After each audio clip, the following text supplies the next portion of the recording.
Donc je vais maintenant laisser la parole au commandant Daniel Guigan, chef de la division transformation numérique Gigan, pardon. Chef de la division transformation du bureau numérique et des SIC de l'état-major de l'armée de l'air et de l'espace. Donc division en charge du data et de l'IA. Il est docteur en sciences cognitives et IA et co-directeur de recherche à l'université de Namur dans le domaine de la certification des algorithmes intelligents dans les systèmes embarqués. La thématique qu'il présentera actuellement, c'est comment, au-delà de cette caractérisation qu'on a vue et d'une capacité à monter avec un centre, on doit aussi organiser sa structure et sa vision stratégique de la donnée, et donc en particulier la vision de l'armée de l'air dans ce domaine. Merci à vous, mon général. Bonjour à tous. En préambule, je tenais à remercier Nicolas qui est juste à côté parce que j'ai vu ce qu'il a fait et je peux vous dire que c'est monstrueux. Parce que quand on a un peu de conscience de ce que c'est que la donnée et la conscience de ce que c'est qu'un algorithme qui digère de la donnée structurée, non structurée, hétérogène, et je parlerai un peu de ces qualificatifs qui structurent la donnée, qui structurent sa digestion par des algorithmes intelligents, c'est juste monstrueux la dernière planche qu'il a montrée et c'est vraiment super ce que tu fais. Donc merci à toi, Nicolas. Moi, en tout bon chercheur, je pose d'abord des questions. Et je mets des conjectures en place, des hypothèses. Et en l'occurrence, les questions que je pose, c'est des questions auxquelles on répond assez facilement, mais ce n'est pas si facile d'y répondre. Et l'IA, est-ce que c'est un des multiplicateurs de force? Oui, sûrement. Mais est-ce qu'on met des métriques en place dans l'armée de l'air ou dans les armées en général pour pouvoir le prouver et permettre de poser la question suivante, c'est quel type d'IA pour quel type d'effet opérationnel? Ce sont des questions qui sont extrêmement difficiles à répondre.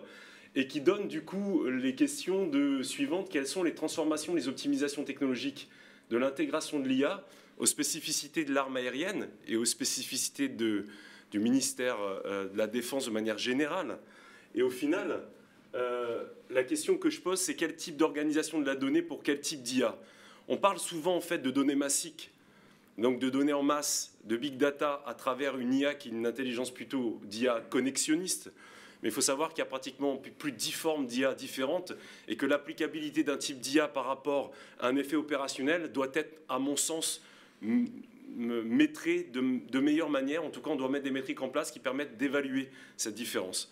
Donc quand on fait l'hypothèse intéressante qui est uniquement l'IA connexionniste, bien évidemment, à ce moment-là, on parle de données de masse et on se pose la question de comment structurer ces données. Bien évidemment, il ne faut pas parler d'IA avant le big data, c'est-à-dire qu'il ne faut pas parler d'algorithmie comme on fait souvent dans les armées.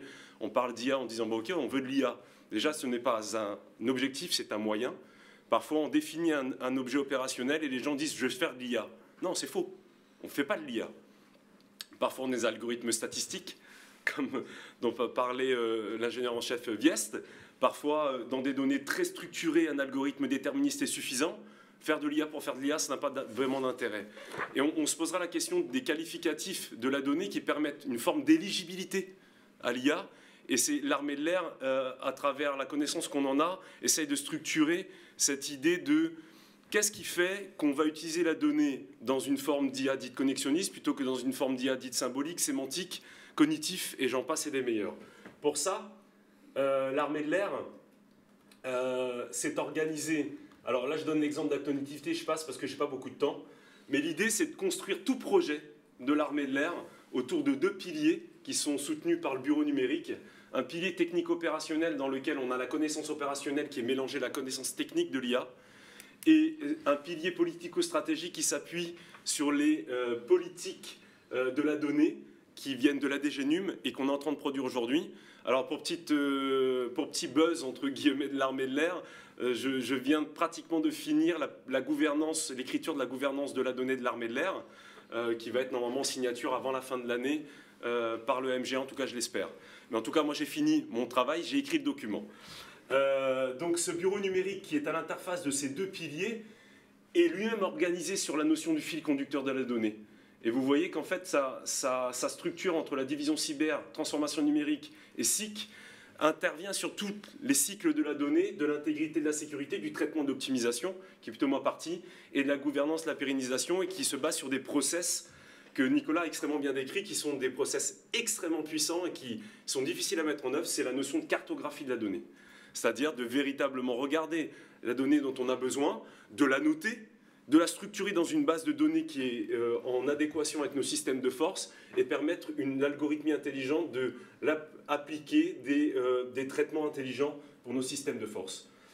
Donc le BNUM, finalement, sur ces deux piliers, accompagne de manière technique, acculture, Michael l'a bien précisé, l'acculturation à l'IA pour nos décideurs est d'une importance capitale dans l'espace capacitaire. Et bien évidemment, le BNUM participe aussi à la politique de la transformation numérique et de la donnée. Et je vous disais que je venais de finir d'écrire la politique de gouvernance de la donnée de l'armée de l'air. La notion d'éligibilité, je vais passer rapidement, mais l'importante, c'est cette idée très claire de se dire, OK, on a plein de données. On en a en masse, mais comment est-ce qu'on structure cette donnée pour qu'elle soit éligible au traitement intelligent? Tous les algorithmes ne traitent pas la donnée de la même manière. Et la manière dont on va la structurer dans une base de données, de manière structurelle au sens physique du terme, c'est-à-dire une zone de stockage, autant que de manière virtuelle, est d'une importance capitale à l'optimisation algorithmique qui va donner la fonction intelligente en sortie et qui va permettre ce gain opérationnel. Là, on est en train de dérouler toute la chaîne.